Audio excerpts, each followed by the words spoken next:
안녕하십니까. 경제분석 담당하고 있는 정원일입니다. 오늘 말씀드릴 내용은 엇갈린 국가별 지표의 의미라는 주제로 말씀을 드릴 텐데요. 국가별로 지금 최근에 이제 경제 지표들의 차별화가 좀 많이 나타나고 있습니다. 특히 미국을 중심으로 해서 조금씩 둔화되는 지표들이 발생되고 있는 반면에 다른 유로존이라든가 다른 국가들은 또 다른 이제 긍정적인 모멘텀들이 발생하고 있는데 이런 부분들이 어떤 의미를 지니는지에 대해 가지고 말씀을 드릴 예정입니다. 세 가지 내용들을 위주로 말씀드릴 텐데요. 일단 미국입니다. 미국은 이제 실질임금 그리고 고용시장 최근 흐름에 대해 가지고 업데이트를 해볼 필요가 있을 것 같은데 최근에 이제 미국의 노동시장에 대한 우려들이 굉장히 많이 발생하고 있습니다. 그런 내용들을 점검해 보는 시간으로 첫 번째 내용들을 구성하도록 하겠고요. 두 번째 내용은 이제 미국과 유로존의 심리 지표들의 엇갈리는 움직임들을 좀 말씀드릴 예정이고요. 그리고 이런 두 가지의 내용들이 결합이 되면서 결국 한국의 입장에서는 어떠한 확산세가 발생할 수 있을지 이런 내용들까지 좀 정리를 해드리도록 하겠습니다. 첫 번째 내용입니다. 첫 번째 내용 미국의 이제 고용시장 부분인데요. 팬데믹 이후부터 변동이 굉장히 극심했었던 기간을 지나서 지난해 하반기 이후부터는 실질임금이 안정적 상승 기조를 유지하고 있다라는 내용들을 좀 정리할 수가 있을 것 같은데요. 팬데믹을 겪으면서 팬데믹이 이 2020년 시간이었죠. 급격하게 많이 상승했다가 또 다시 급격하게 하락하는 그런 모습들을 보여주고 있습니다. 근데 이 팬데믹 이전 기간에 평균적인 실질임금 상승률은 1%에서 2% 내외에서 움직이고 있었던 모습들이 확인되고 있습니다. 지금 현재 보면 어떨까요? 1%에서 2% 내외에서 안정적으로 움직이는 모습들이 한 1년여간 이어지고 있다는 것. 이것은 결국 실질임금 측면에서 봤을 때 구매력이 유지되고 있다라는 내용들까지 정리할 수가 있을 것 같고요. 이런 구매력이 유지되면서 경기에 대한 내용들을 생각한다면 경기는 결국 수요를 측정해 볼 필요가 있는데 이 수요가 구매력이 유지되면서 경기가 안정적으로 이제 이어질 수 있겠다라는 그런 내용까지 정리를 할 수가 있겠습니다. 그렇다면은 최근에 실업률 그리고 실제로 고용의 수급 그런 측면에서는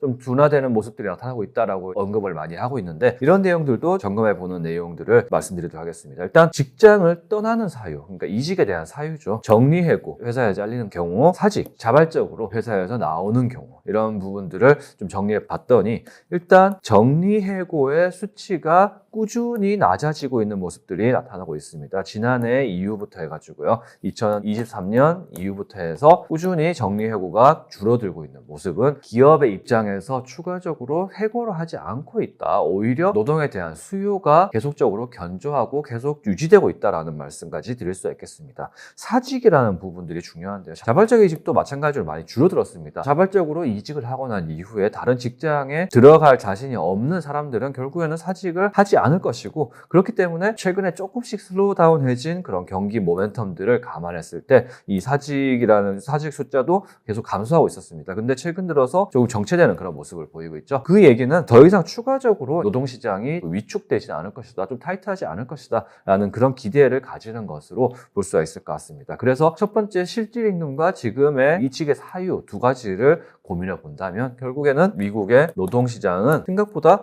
견조한 상황이다. 그래서 실업률이 높아지고 있음에도 불구하고 이거를 급격한 경기 침체 신호로 받아들일까지는 없는 것 같다. 단지 실업률이 0.1%나 0.2%의 상승을 기록하는 걸 가지고 경기 침체를 논하기는 아직 이른 시점이 아닌가. 물론 슬로우다운 해지는 부분은 있지만 너무나도 우려는 하지 말자. 이런 내용까지 정리할 수가 있겠습니다. 그럼에도 불구하고 이제 그 실제 심리 지표들은 좀 미국과 다른 국가들의 차별세가 나타나고 있습니다. 경기 회복의 확장세의 격차가 미국과 유로존을 중심으로 발생하고 있는데요. 미국과 유로존의 지역별 심리의 차이가 발생하고 있습니다. 보시면은 파란색 선이 미시간대 소비심리, 그러니까 이게 미국이죠. 그리고 센틱스 유로는 유로존. 최근에 미시간 소비심리 지수는 굉장히 많이 하락한 모습들이 확인되고 있습니다. 급격하게 좀 둔화되는 모습이죠. 그럼에도 불구하고 반대로 유로존의 경기 모멘텀에 대한 지수는 빠른 속도로 상승하고 있습니다. 작년 하반기 이후부터 해서 차별화가 굉장히 많이 진행되고 있는데 이런 이유를 고민해 볼 필요가 있을 것 같아요. 유로존의 경기 서프라이 지수는 작년 하반기부터 꾸준히 상승하고 있고 미국은 오히려 조금씩 둔화되고 있습니다. 그럼에도 불구하고 미국의 경기 서프라이 지수 기준선인 0포인트에서 등락하고 있는 모습입니다. 그러니까 예상하는 수준대로 지금 경제 지표들이 형성되고 있다는 것을 의미하는 것이죠.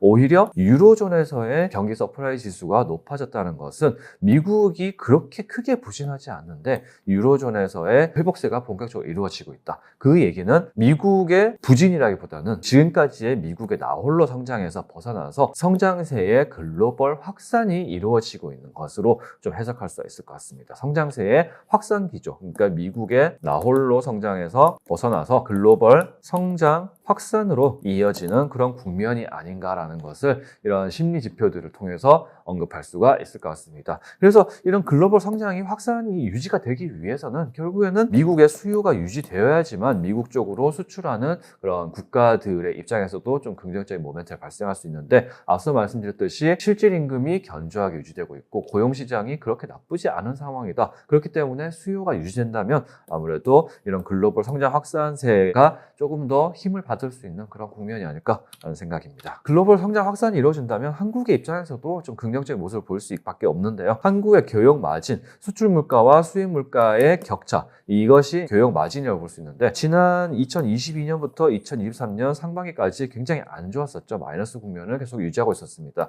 그래서 이런 구간에서는 무역 적자를 굉장히 많이 기록했었는데요. 최근에 한 1년여 동안 계속적으로 무역 적자가 다시금 흑자로 돌아서기 시작했고 근간에는 아무래도 교역 마진, 이런 수출 물가가 조금씩 더 빠른 속도로 회복된 부분들에 기인하는 것이 아닌가라는 생각입니다. 미국의 나홀로 성장에서 벗어나 글로벌 확산세가 유지된다는 것은 한국의 입장에서도 이런 순수출, 마진 측면에서의 개선을 가져올 수가 있을 것 같다라는 생각이고요. 마지막으로 이제 글로벌 PMI에서 신규 수출 주문, 이 부분도 이제 여전히 상승세가 지속되고 있습니다. 그래서 재화와 서비스 모두 기준선인 50포인트를 상회하는 그런 국면에 위치하고 있습니다. 신규 수출 주문이 증가한다는 것은 교역량이 추가적으로 증가할 수 있다는 것을 의미하는 것이고요. 교역량이 증가할 수 있다는 것은 미국의 수요가 유지되면서 글로벌 확산세가 진행되기 때문에 교역량이 수출 주문이 증가할 수 있겠다. 이런 내용까지 언급할 수가 있겠습니다. 그렇기 때문에 다시 한번 정리해서 말씀드리자면은 지금 엇갈린 지표들이 많이 발생하고 있는데 그럼에도 불구하고 이런 엇갈린 지표를 어떤 국가는 좋고 어떤 국가는 좋지 않다라는 그런 내용으로 접근하기보다는 교역 조건의 견조함으로 인해서 글로벌 교역이 조금씩 회복되고 있고 성장 확산이 이루어지고 있는 그런 국면이 현재 국면인 것으로 해석하시면 조금이나마 지금 현재의 엇갈린 지표들에 대한 내용들을 조금 더 심도 있게 관찰할 수 있는 그런 내용이 되지 않을까라는 생각할 수 있을 것 같습니다. 감사합니다.